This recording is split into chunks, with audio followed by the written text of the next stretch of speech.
Welcome back to Talk of the Town. If you haven't been hungry thus far today, you will be after our next guest. I'm joined now by Otelia Cassidy from Madison Eats. Welcome, Otelia. Thank you. So you're going to be talking to us a little bit about some food tours that are available to us here in Madison. Talk to us exactly, what is a food tour?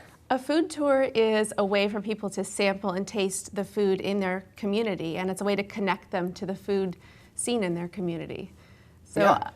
So I mean, when you're talking about these food tours, I mean, is this a tour that's on a trolley, on a bike, a limousine? What are we talking about? We have different modes of transportation. Primarily, they're walking and biking food tours. Very so cool. We'll go through a neighborhood and stop at 4 to 5 places and sample the food.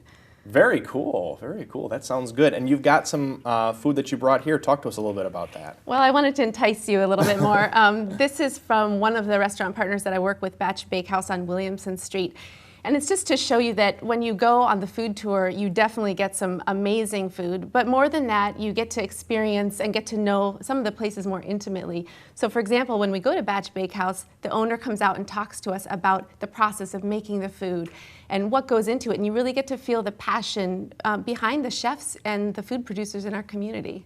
Very neat, very neat. So they actually get a little bit of an education as well as being able to taste the food. Exactly. Very exactly. nice. So, talk to us a little bit about some of the types of food tours that you offer. So primarily I offer walking food tours, and I like to go into the east side neighborhoods like Atwood and Williamson Street, and also around the Capitol. There's a lot of, aside from great food, there's some really great historical interest in those neighborhoods in geology, so we learn a little bit more intimately about your neighborhood. I also partner with B-Cycle to do B-Cycle brunch tours, Sure. And that's really fun. We bike around, have some cocktails, and go to about 4 different places to eat brunch food. Very nice. Yeah. So you talked about hanging out on the east side on Atwood Avenue. How do you choose the restaurants and the neighborhoods that you're partnered with for Madison Eats? Well, it's almost hard to narrow it down, Right. actually. But it's really important to me to support and work with the restaurants that are locally owned and that support our local producers. That's not hard to come by now. That seems to be quite the norm in a lot of these communities. The chefs work closely with the farmers and other producers. So I choose restaurants that really show our diversity that we have in our community of types of food and different producers. Yeah, diversity being the key word there. That's very good. Yes. Very good. So sometimes it's breweries and sometimes it's ethnic restaurants, Yeah. bakeries. Absolutely. So how often do you do these food tours?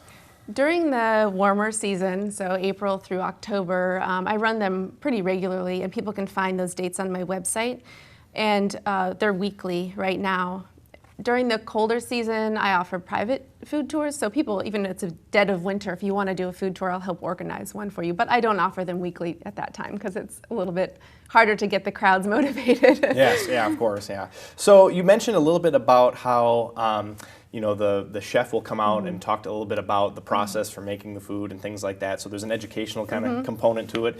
But beyond that and the sampling food, is there more to it than just the sampling of the food for food tours? Well, I think that is a really big part of it, the connecting with the food producers and the neighborhood, meeting those people. That makes it, a really intimate experience, and it helps people to feel more connected to their own community. And so it's a way to just enjoy, even maybe you love a restaurant, but you didn't really understand what went into that process of cooking the food. So it makes a person feel more connected. And it's also a way just to connect with other people. Maybe you'll meet some new friends on the tour, or you're at a family outing, and it's just a new way to enjoy the people that you like to spend time with.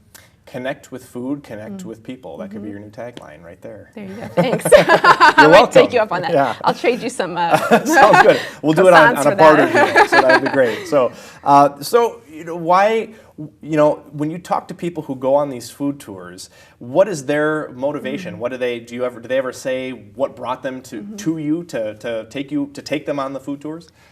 Well, I think for a lot of people, it is a way to experience their own town in a new way. So maybe you've gone to, the downtown restaurants forever, but you just don't know where to go on Atwood Avenue. Right. And so it's a way to kind of expand your horizons. And for a lot of people, it's also about just getting together again with friends or their own family to do something fun together. I often have moms' nights out where a group of moms will come out to sample food, maybe get a drink and do Very something cool. different. Otelia Cassidy from Madison Eats, thank you so much for joining us today. Thank you. Thanks for having me. Their website is MadisonEats.com. Check it out. Go on a food tour in your neighborhood. Don't go away. When we come back, we'll be talking with Tony Milanig from Chalet Ski and Patio. It's Talk of the Town.